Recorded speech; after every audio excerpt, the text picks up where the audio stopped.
Mesdames, Messieurs, bonjour et merci de nous rejoindre pour ce point de l'actualité. Atelier de concertation de la Direction générale des impôts ce jeudi, mettre en œuvre les réformes fiscales afin de dynamiser le secteur est l'objectif de cette rencontre. Formation des professionnels des médias sur la production et diffusion de l'information par le numérique, c'était ce jeudi à Cotonou.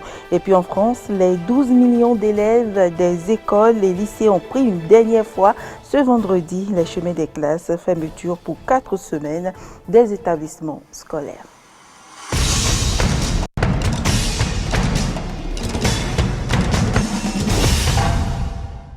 Bienvenue à toutes et à tous. La Direction générale des impôts était à un atelier de concertation soutenu par le projet d'appui à la gestion des investissements publics et à la gouvernance les 1 et 2 avril 2021. Objectif, mettre en œuvre les réformes fiscales afin de dynamiser le secteur fiscal. Laurette Kankangbe pour le compte rendu. Dans la mise en œuvre des réformes fiscales, la Direction générale des impôts, soutenue par le projet d'appui à la gestion des investissements publics et à la gouvernance PAGIPG, était en atelier de concertation les 1er et 2 avril 2021 à Cotonou. Nicolas Yenoussi, directeur général des impôts, expose l'opportunité de cet atelier. Le présent atelier qui nous réunit vient à point nommé par ce qui nous permettra de faire le bilan de la mise en œuvre des réformes fiscales afin de repartir sur les bases nouvelles plus solides et efficientes. Ces réformes qui visent à améliorer et sécuriser les recettes fiscales serviront à accroître les recettes fiscales pour financer les projets phares du programme d'action du gouvernement. Alphonse Bamouli, coordonnateur du PAGIPG, précise le rôle déterminant du PAGIPG dans la mise en œuvre des réformes fiscales. Le PAGIPG a été mis en place par notre gouvernement et la banque pour améliorer l'efficacité et l'efficience dans la gestion des investissements publics, également accroître la performance des institutions en charge de réduction des comptes au niveau de notre pays. Et à ce titre, sur les orientations de notre gouvernement, appuyé par la Direction générale des impôts, nous appuyons entre autres cet atelier qui cadre très bien avec la vision d'une administration fiscale performante telle que définie dans le POSAF. Jean Toboula, conseiller technique à la Direction générale des impôts, précise les objectifs que visent ces réformes.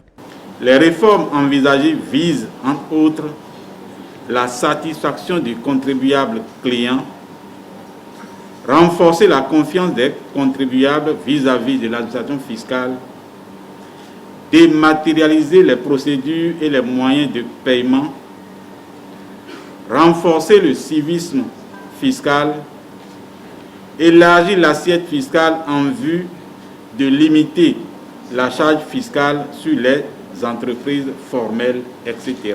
Au terme de cette concertation, plusieurs recommandations seront formulées pour améliorer ces réformes pour de nouvelles perspectives.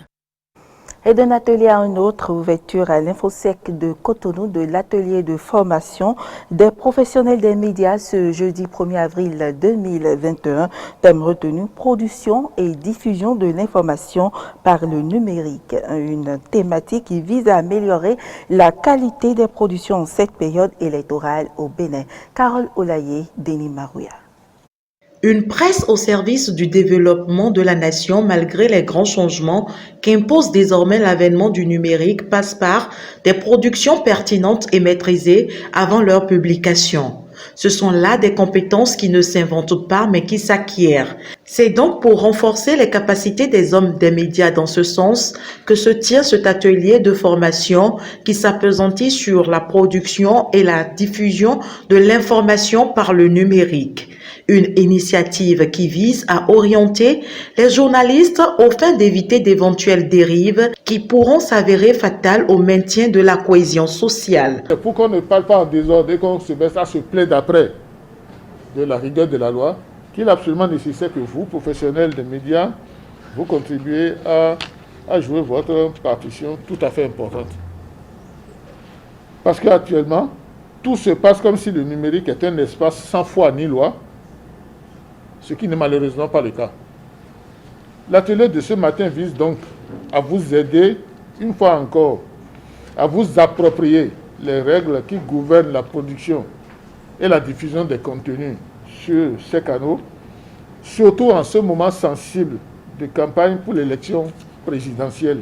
Et donc ce matin, nous allons nous adonner à l'exercice en nous focalisant sur les mutations irréversibles auxquelles l'exercice du métier doit faire face. Au cours de cette séance d'échange, le code du numérique et celui de la déontologie seront revisités afin de permettre aux participants de faire efficacement face aux mutations imprévisibles qu'impose désormais l'ascension du numérique au Bénin. Le personnel du service départemental des sapeurs-pompiers du littoral a bénéficié de cas pratiques d'exercices de simulation de cas graves d'accidents ce jeudi matin sur la voie pavée Carrefour Prison Civile CSP. Une initiative qui vise le renforcement des capacités opérationnelles des agents. On écoute le commandant de compagnie Alban Nassiara au micro de Carole Olaye. Ce matin, comme vous l'avez dit, c'est juste un exercice de simulation et que nous appelons traditionnellement des manœuvres. C'est des exercices qui sont organisés de façon mensuelle ou trimestrielle pour driller un peu nos personnels. L'exercice de ce matin mettait en relief un minibus qui est entré en collision avec un véhicule RAV4 Toyota avec risque d'explosion du réservoir du minibus. Donc c'est un exercice qui combinait à la fois les gestes de secours et l'extinction. Les bénéfices de cette simulation pour le personnel, d'abord, c'est de renforcer leur capacité opérationnelle. Et quand nos personnels vont sur des interventions et il y a un nombre important de victimes, avec le stress, la panique à gauche à droite de la population et l'ambiance, et ça motive aussi le personnel. Et ça caractérise l'état dans lequel se trouvent nos personnels pour intervenir. Donc, il est de bon temps que par moment, nous montons des exercices de genre pour les habituer en fait à ces genres d'interventions qu'ils pourront rencontrer à tout moment. Aujourd'hui, vous n'êtes pas sans savoir que les minibus, c'est partout, même les grands bus, à gauche, à droite, on en trouve. Donc, quand ces véhicules, quand ces moyens-là font des chocs, sont impliqués dans des accidents et souvent il y a beaucoup de victimes qu'on déplore. Donc il faut que le personnel s'habitue à comment faire cela. Et quand il y a beaucoup de victimes, vous venez, qu'est-ce qu'il faut faire? Il y a des manières quand même qu'il faut, il y a des directives qu'il faut suivre pour se faciliter soi-même la tâche et pour aider le plus vite possible, dans un délai bref, les victimes. Campagne électorale au Bénin, très entreprenante, aux côtés de la mouvance, la présidente de l'Union démocratique pour un Bénin nouveau, l'honorable Claudine Afiavé-Prudencio, se signale régulièrement dans la campagne. Ce 1er avril encore, elle et les membres du bureau de son parti étaient à Ouida pour le géant meeting du duo Talon-Talata. Frédéric Espoir Mambou pour le compte rendu. Le candidat Patrice Talon est accueilli ce jeudi à Ouida à travers une forte mobilisation des populations qui ont montré leur adhésion à la cause de leur fils, leur frère. Une mobilisation dont a participé fortement le parti Union démocratique pour un Bénin nouveau qui a drainé une bonne partie de ses militants sur les lieux. En annonçant plusieurs actions de développement à venir au cours de ce rassemblement, Patrice Talon dira qu'il n'est pas venu pour faire de la propagande, mais pour recevoir la bénédiction des siens. On a fait des réformes qui ont été difficiles, qui nous ont éprouvés, qui ont amené des heurts, des bagarres. Nous sommes devenus plus sérieux, plus responsables. Conditions préalable au développement. Et aujourd'hui, mes chers amis, mes chers parents, je suis venu à Ouida, sur la terre de mes parents, de mes ancêtres, sur ma terre, pour solliciter, pas le vote de mes frères et sœurs, non, solliciter votre bénédiction.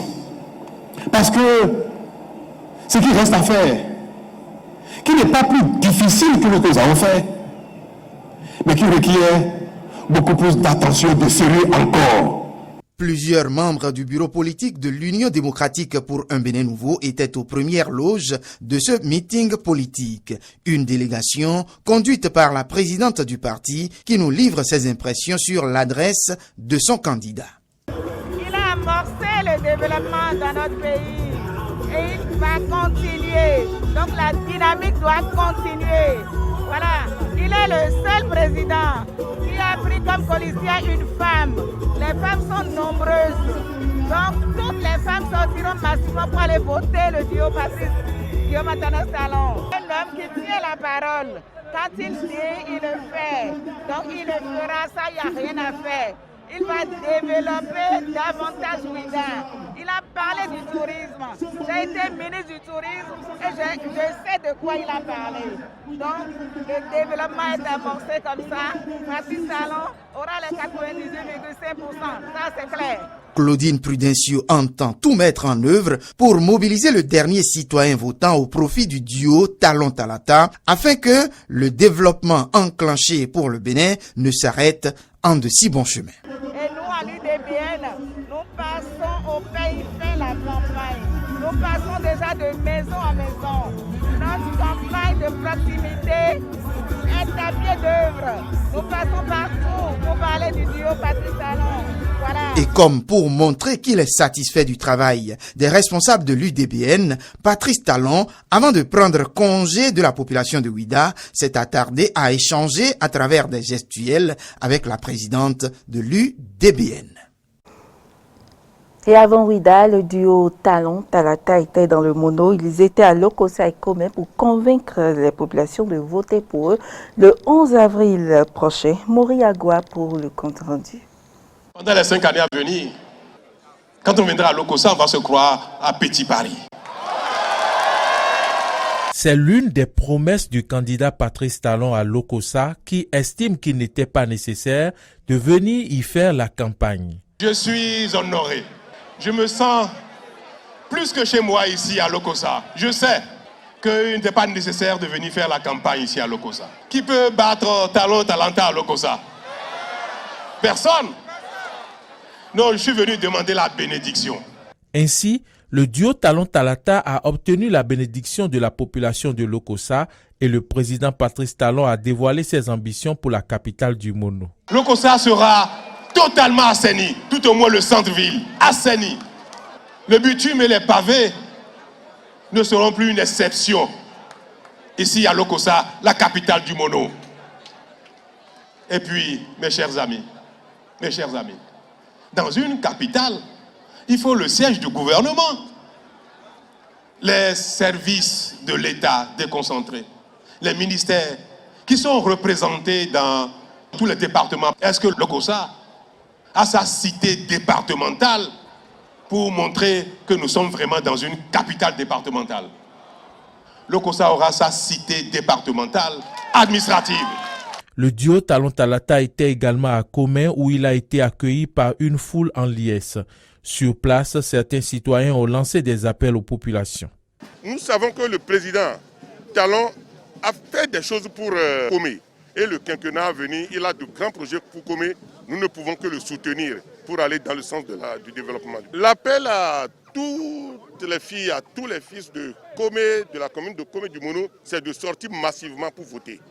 De ne pas rester à la maison pour ne pas participer au vote, dire que le président a déjà gagné, donc ils n'ont pas besoin de voter. Non, c'est la participation, le taux de participation qui va donner le poids à ce vote-là.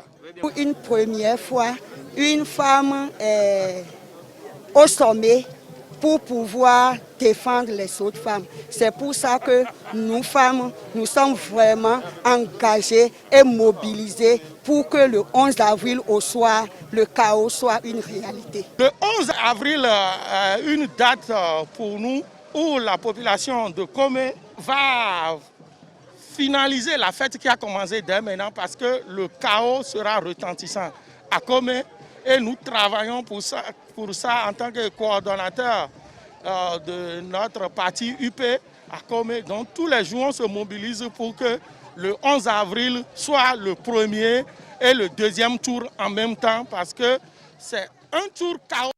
Le président Patrice Talon a affirmé dans ces localités qu'il est prêt à donner davantage le meilleur de lui-même et plus que ce qu'il a fait jusque-là. Également candidat à la présidentielle du 11 avril 2021, le duo Kokwe-Agossa multiplie ses descentes sur le terrain. Ils étaient dans le nord, précisément à Djougou. On écoute Irénée Agossa. Chers parents, chers jeunes, pour que vous en sortez, il faut qu'on crée l'emploi. Et pour créer l'emploi, il faut créer la richesse. Et pour créer la richesse, il faut travailler.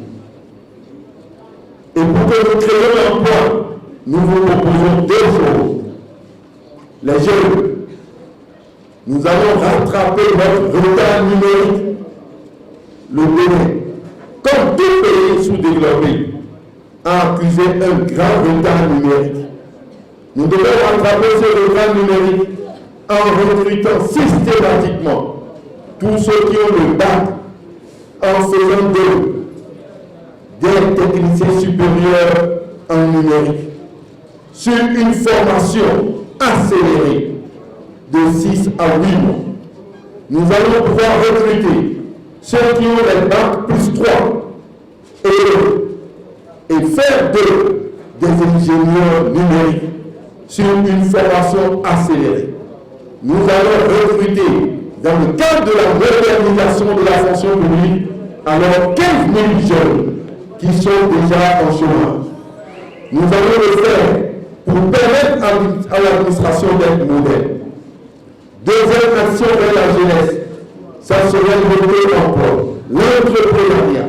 Nous allons mettre en place au niveau des banques ce que nous appelons le fonds de garantie d'un crédit.